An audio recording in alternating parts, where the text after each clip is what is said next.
So, hi, Dr. Trueman, and thanks for being on the Western Canon podcast.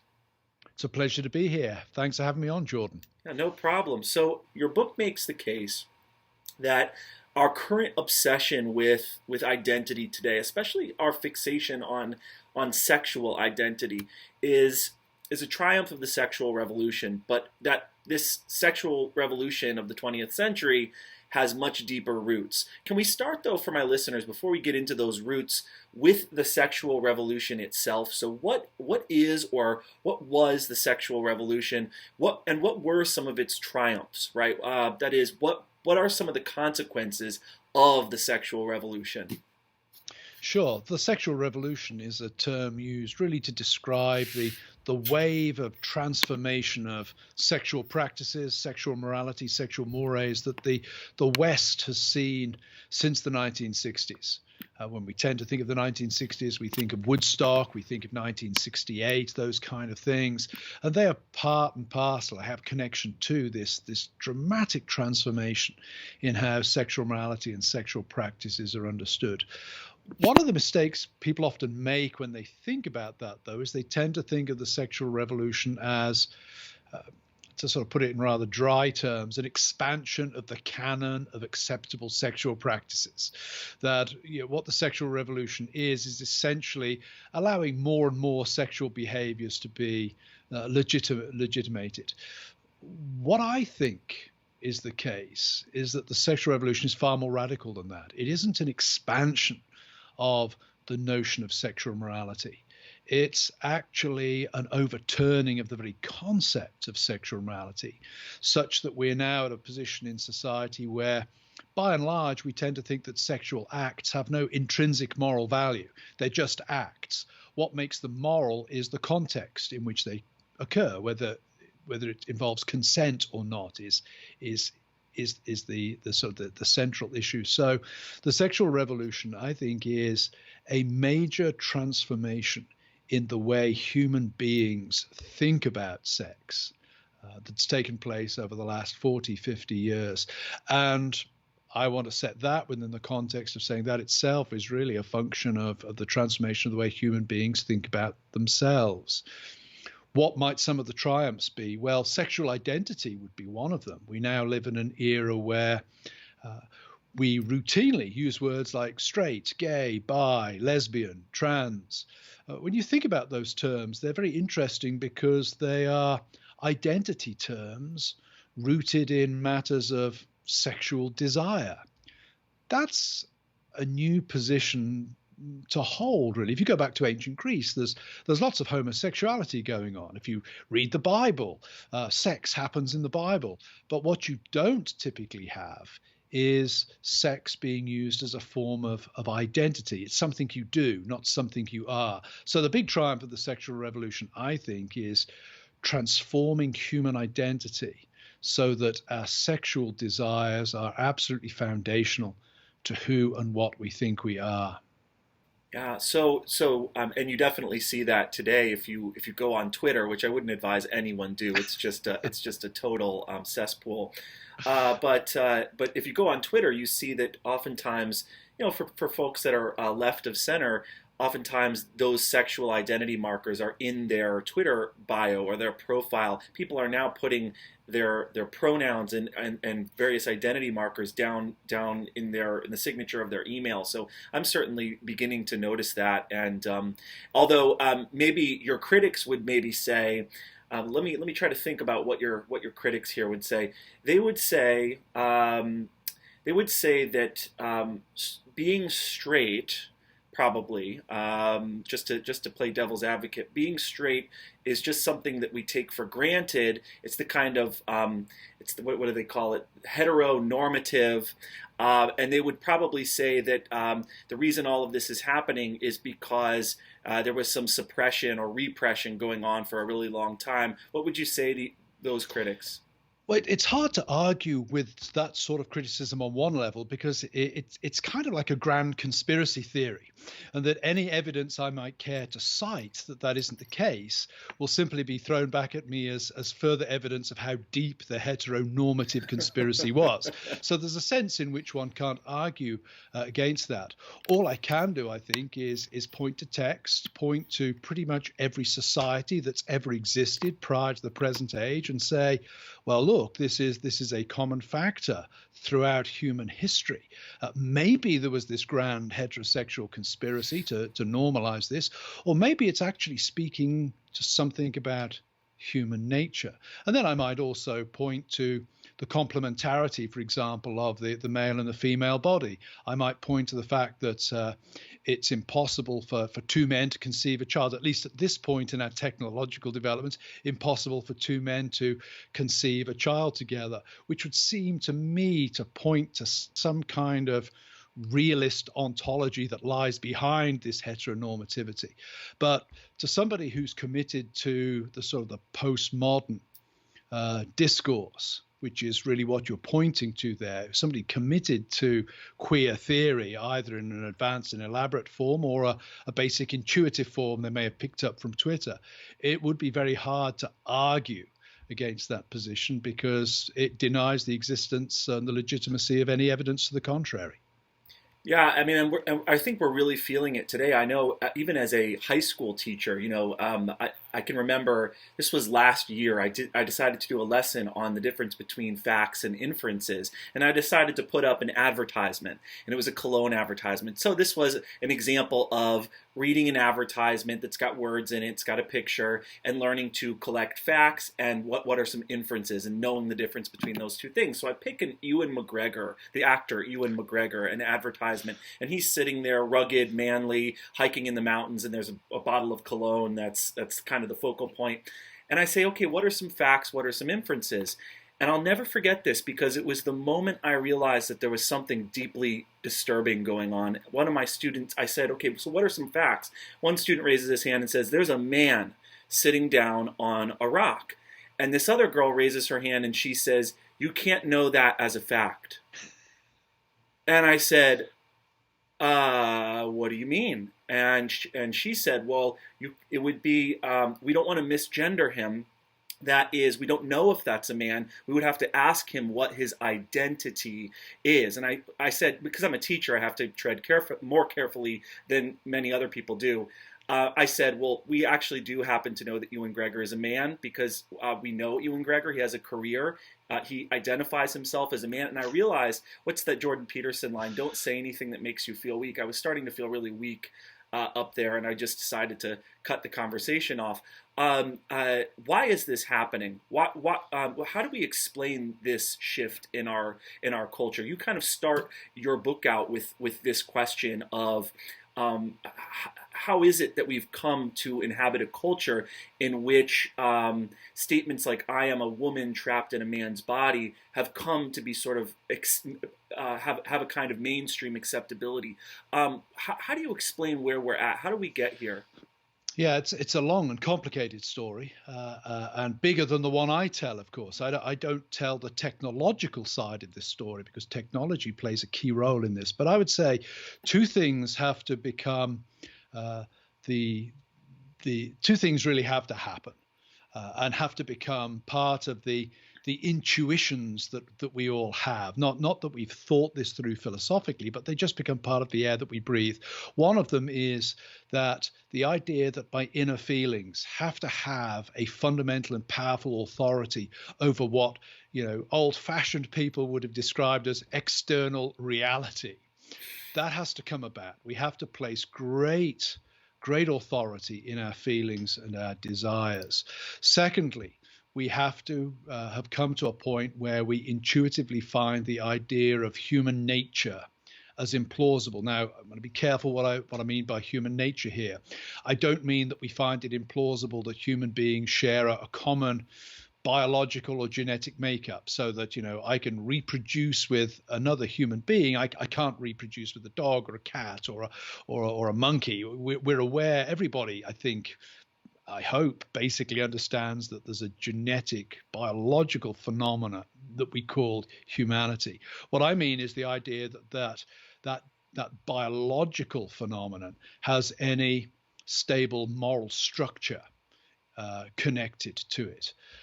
And so those two things, once those two things vanish from the popular imagination, once the one arrives and the other vanishes, once the popular imagination thinks, my feelings really are who I am, and they have authority over any external reality. And two, the fact that I share biological makeup with Jordan Hill doesn't mean that there are any kind of moral implications or moral obligations that we both share simply because we have the human genome.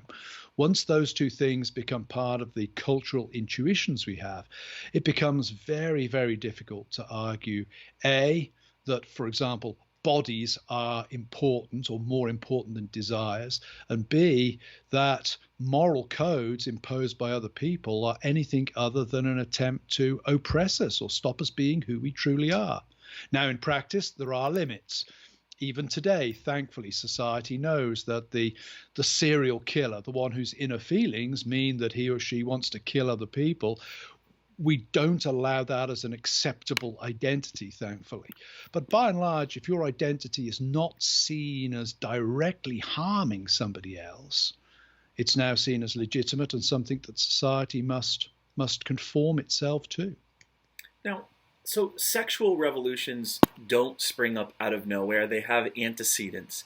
You argue basically, you kind of start your book, you kind of start telling this story. You go back to the romantic expressivism of the 18th and 19th centuries that gave rise to a new understanding of selfhood, that saw inner subjectivity, how we feel inside. And you talk about mimetic versus, and I'm still not sure how to say this, poetic. Is that how you say Sounds it? That's exactly how I say it in class. Okay. So this idea that how the individual feels inside is definitive then of the person. So in the book, you take us all the way back to Rousseau. How is Rousseau in some ways responsible for how our culture has come to think about the self? And then could you also unpack this difference between a mimetic and a poetic view of the world? Sure. Well, I'll do the second one first. Sure. The difference between a mimetic and a poetic view of the world is really a difference in whether you think the world has a given order, meaning, and structure to which human life must therefore conform itself. Simple example might be a farmer in the Middle Ages. If you're a farmer in the Middle Ages, you have to sow your crops in the spring and harvest them in the fall. There's a rhythm to nature that you must respect and conform yourself to. What we've seen in the rise of modernity is that the scales have been tipped away from mimesis towards what we call poiesis. Poiesis, we might say, is creativity. It's when we are ourselves able to manipulate things. And human beings, human society has always been a mixture of the two. We're intentional beings. We've always been able to make things. We've always been able to bend nature to our will to a certain extent. But with the rise of technology in the modern era, we've been able to do that a lot more. And that shapes the way we think about the world. It turns the world from something that has a fixed status and order to something that is, for want of a better term, just stuff that we can shape to our wills. Now, as I say, it's never a completely mimetic or poetic world, but we live in a world now where really poiesis is winning through. Born with a man's body, but you feel you're a woman, don't worry, we have hormones and surgeries that will allow you to manipulate nature in a way that will bring it into conformity with your desire. So that would be an example of poiesis. Rousseau, in a sense, and some of the reviewers of my book have said, Trueman starts with Rousseau. He could have started with Descartes. He could have started with the reformers. The historian always faces the problem of the starting point. Wherever you start, there's always a backstory. Right. So you have to start somewhere. Yeah. And I started with Rousseau because A, he's fun to read. Yes. B, as you'll know yourself as a teacher, some of his educational philosophy has been very, very influential on modern child-centered learning techniques. So he's a big player in the self-conscious philosophies that have come to grip the imagination of the West. And thirdly, he was a beautiful example of the prioritizing of inner feelings over outward nature. Now, what Rousseau and the Romantics do is how do human beings become moral? Well, their answer is what makes us immoral is society corrupts us. So we need to get back to that inner voice of nature. We need to find that inner pristine voice of nature. Well, there we begin to see that to which I referred earlier, this sort of the beginning of the authorizing of the inner voice. Human beings have always had an inner voice. Read Greek tragedies, read the Psalms of the Bible. We have an inner voice. But what's happening with Rousseau and the Romantics is that inner voice is being given far more authority than it had before. Next question becomes, of course, so how does this all get sexualized? Well, Sigmund Freud is the key figure here. Freud is the man who says the Romantics are basically correct. It's the inner you. It's even the unconscious you that really defines who you are. Where the Romantics get it wrong is they have a rather optimistic view of human nature. That inner voice makes you an empathetic, delightful, sociable sort of person. Freud says, no, actually, the Marquis de Sade was nearer the mark. That inner voice is actually deep, dark sexual desires. Human beings are much darker. And that's where you get the sexualization. And when Freud makes that inner voice sexual, he, of course, essentially paves the way for what we talked about earlier, sexual desires becoming part of our identity. If that inner voice is sexual and that inner voice is real you, then the real view is fundamentally sexual.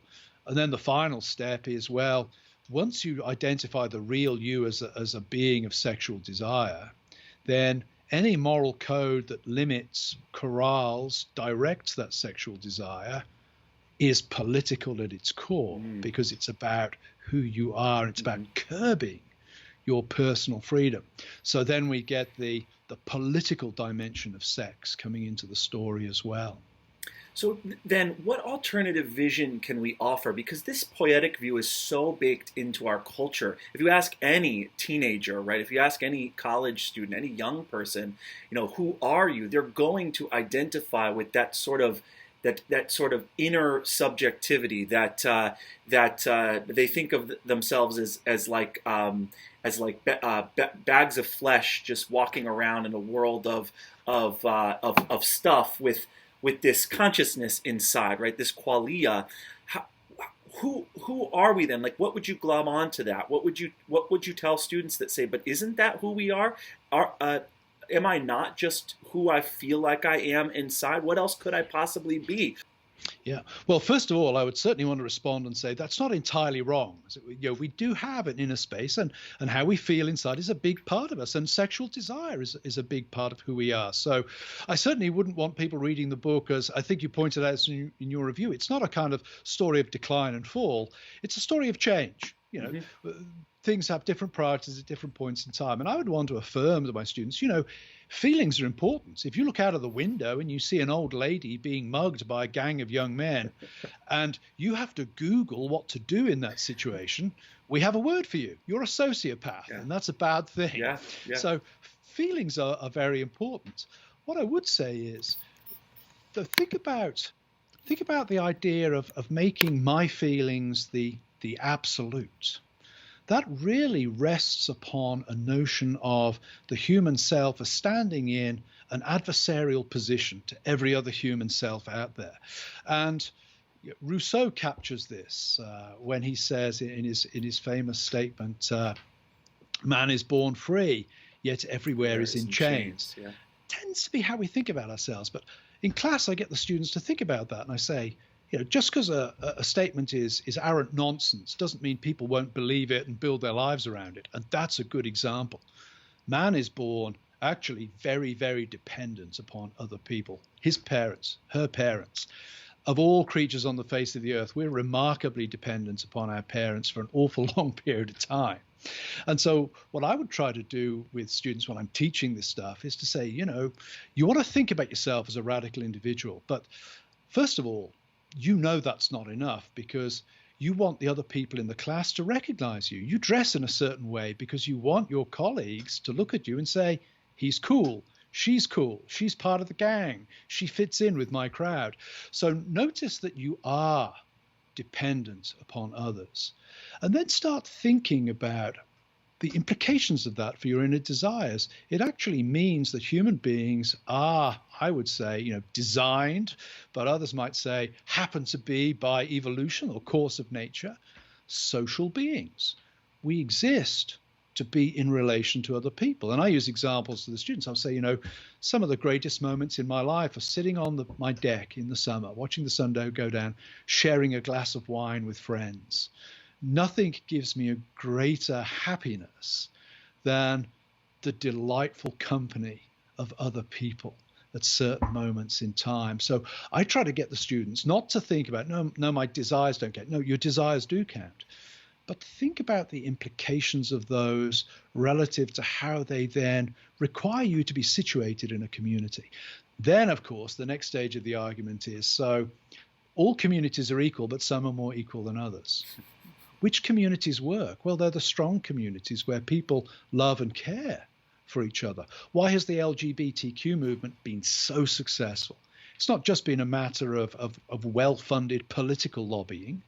It's actually the fact that they were a community. They were a marginalized, persecuted group of society, and they did what marginalized groups do.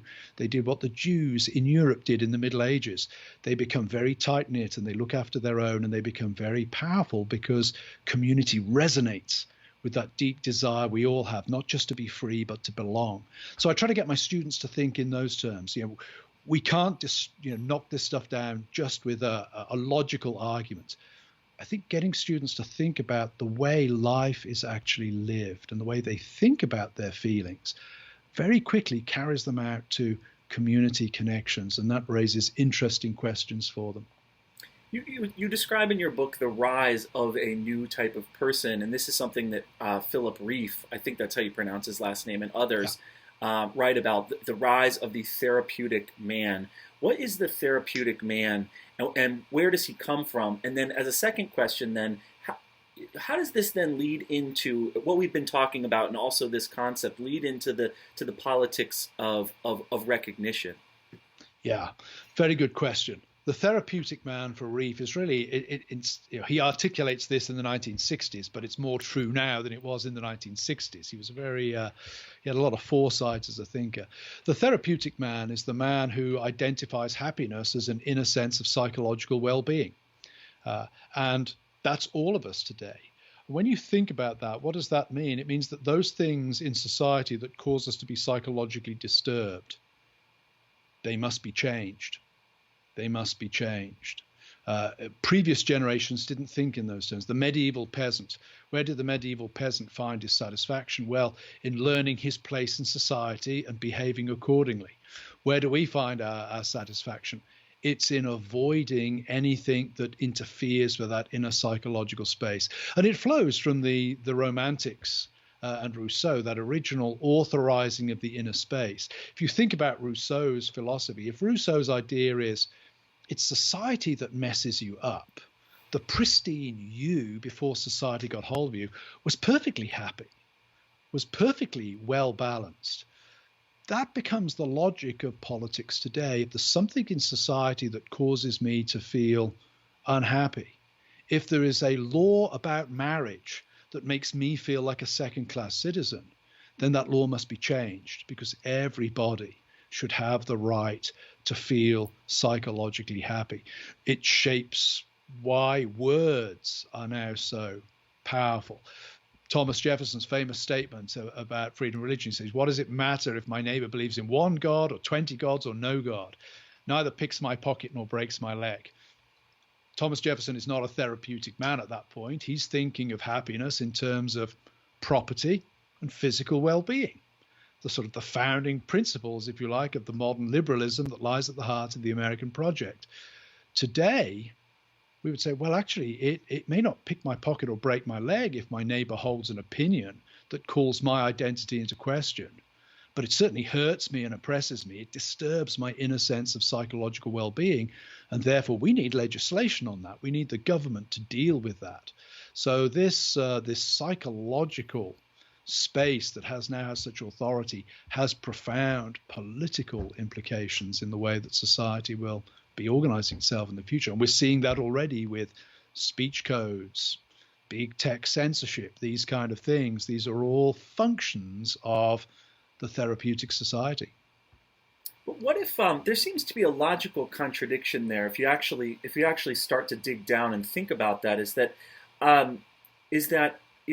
as you said, let's take the example of the trans person who says I am biologically male, but I feel like a woman, and so you have the politics of recognition there, that it's very important that everyone around me see me as how I feel, right? Call me she. That those words have to come out of your mouth. We're going to pass a law, and we're going to say that the teacher now has to use the pronoun that matches how the student feels inside, or else that teacher is going to be fired. But doesn't that interfere with how I feel inside? I personally feel inside like I want to be able to speak the truth.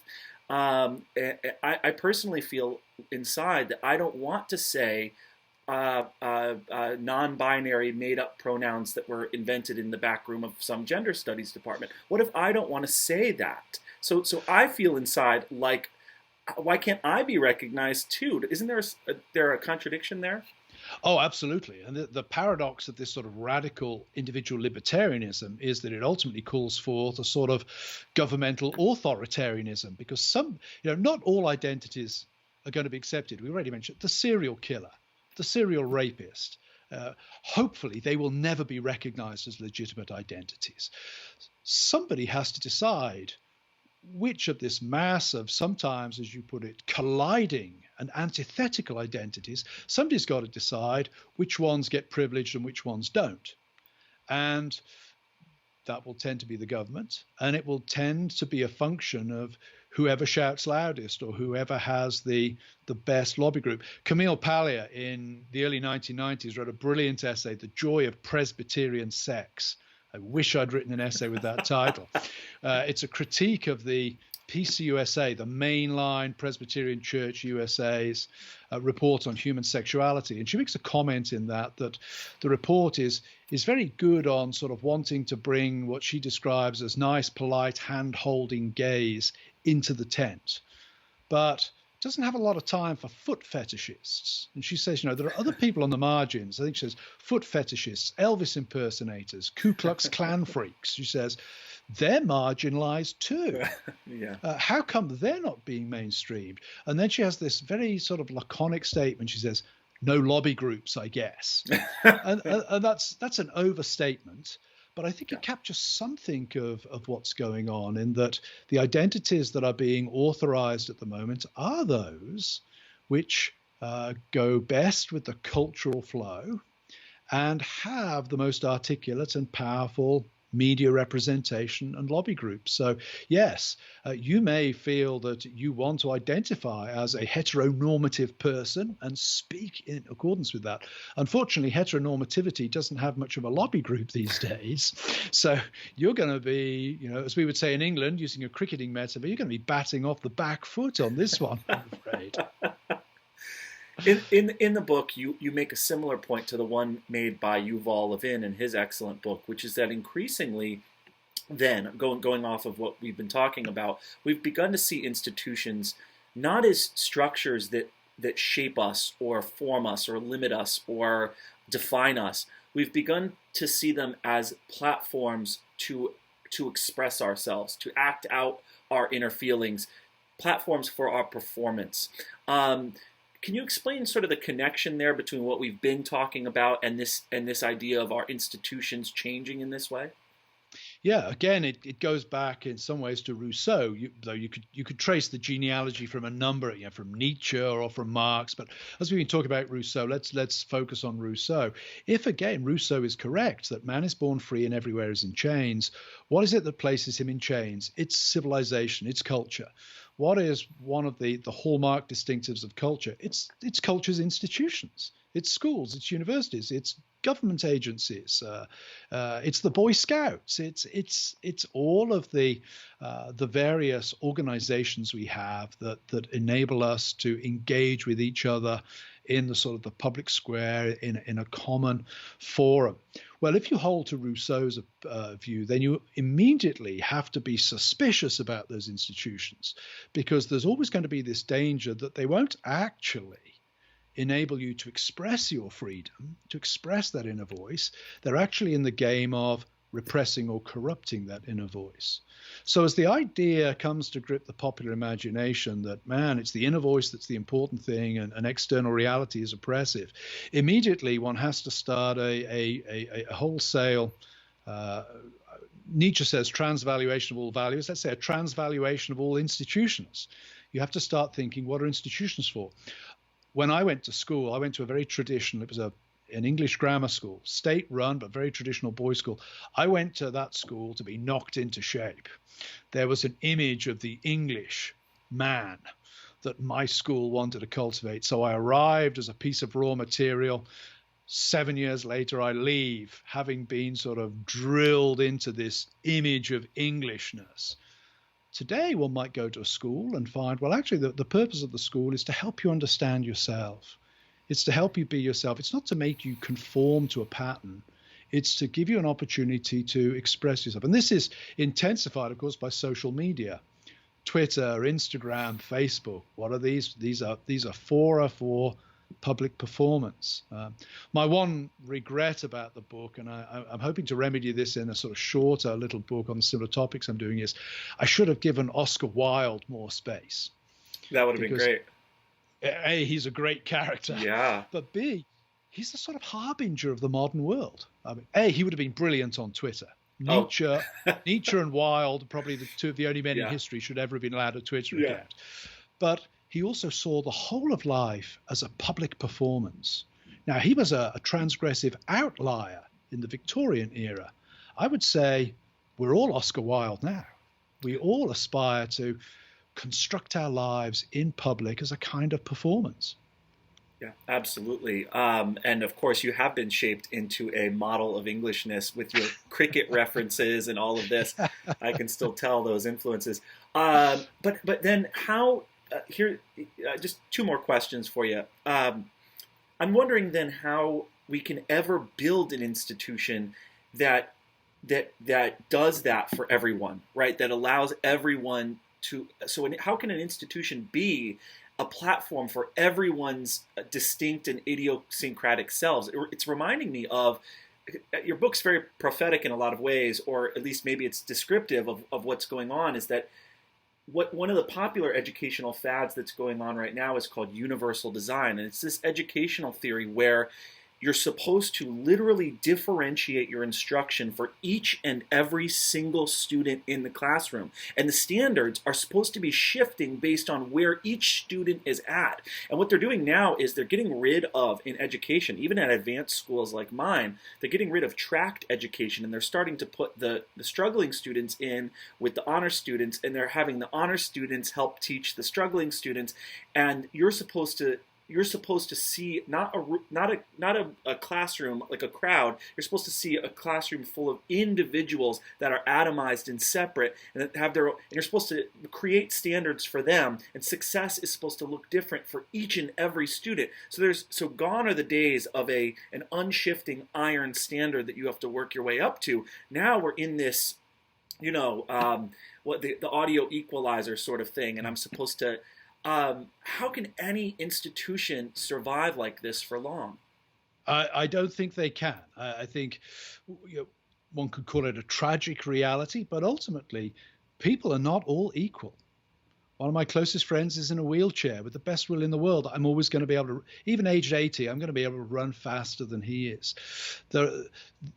What you're describing is a desire for a kind of equality of outcome.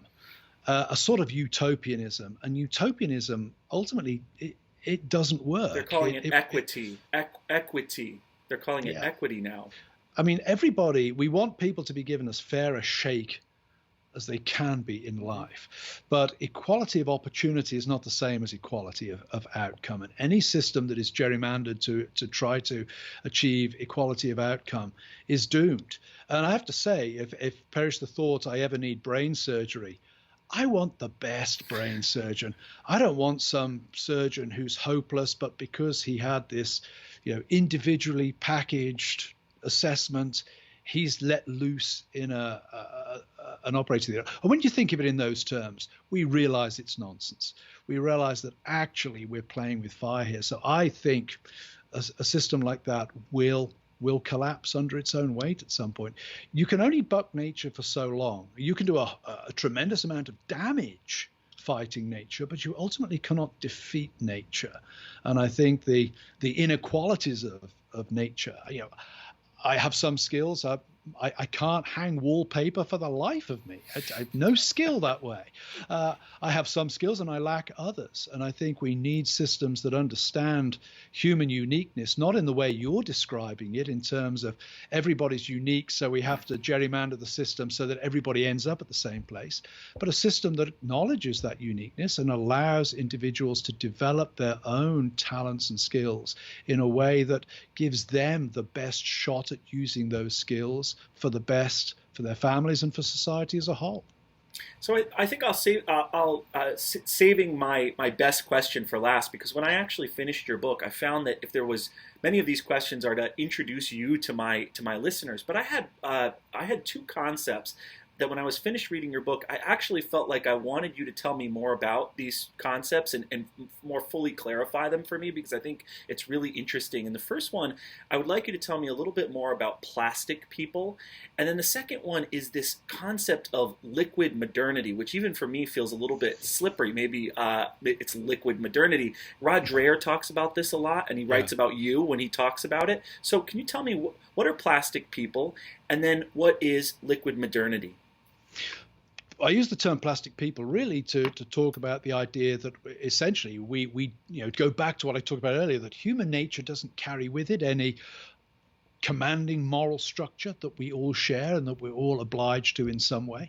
And also the idea that we're able to create our own identities, confect our own identities. We're able to identify ourselves with our sexual desires now. That's how we understand human beings to be. That's not always how human beings have understood themselves. So it's moving away from a mimetic view of human nature, if you like, to a poetic view of human nature, where we're able to construct our own desires, decide our own ends for ourselves as individuals. Liquid modernity, and I like the way you said it's a bit slippery, because I'm going to say, yes, you clearly, in not understanding it, you've completely understood it. It's when you think about identity, by and large, throughout history, human individual identity has been constructed in relation to fairly solid, permanent externalities. I give an example to the students. I grew up in a small town in the west of England. The local bank, the building was made out of sandstone, and it had giant Parthenon-like pillars out of the front. It's just a local branch of a bank. But that building's sending a message. It's sending a message to me. I was here long before you were born, and I'll still be standing long after you've gone. I can think of that as a kind of point of identity, that institution, even now.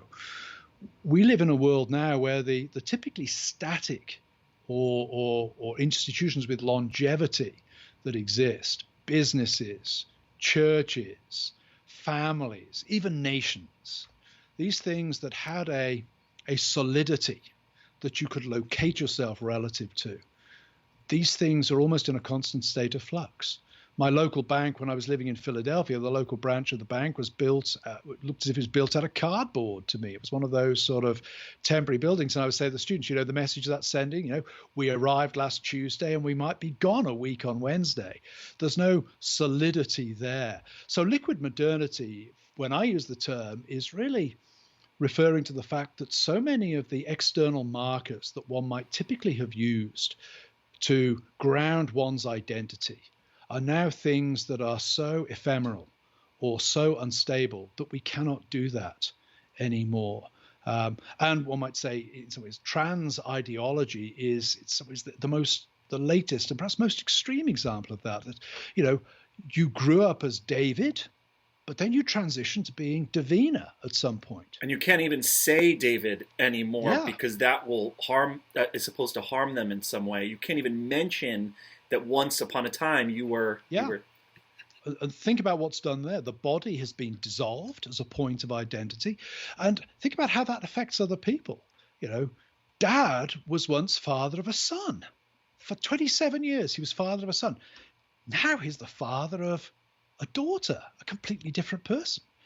That really shifts the notion of identity and makes it a very unstable thing. And this is why, and I say this to the students at Grove, one of the interesting things about the modern age, America or Western Europe, is we have more money, more free time, better healthcare, no world wars to worry about.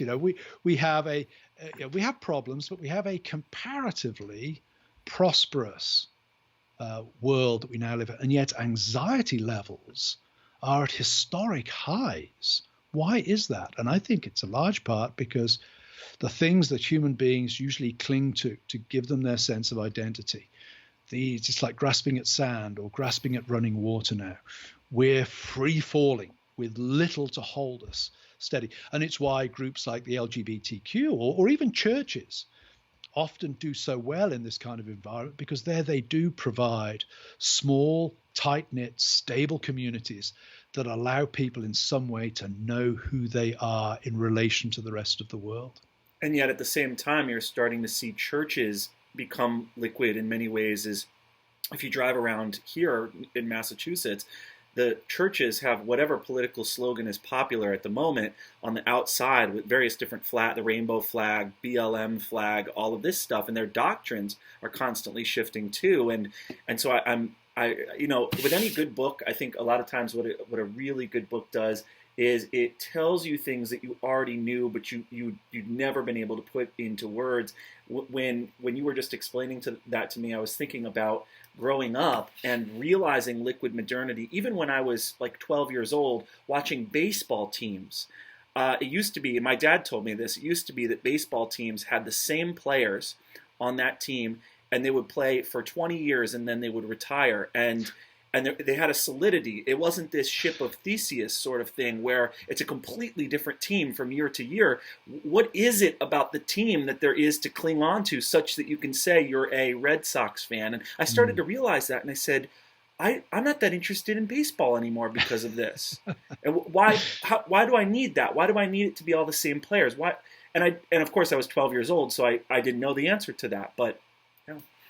Yeah, to quote Karl Marx, all that is solid melts into air. You find this. He's anticipating liquid modernity in 1848 there as he looks at the Industrial Revolution.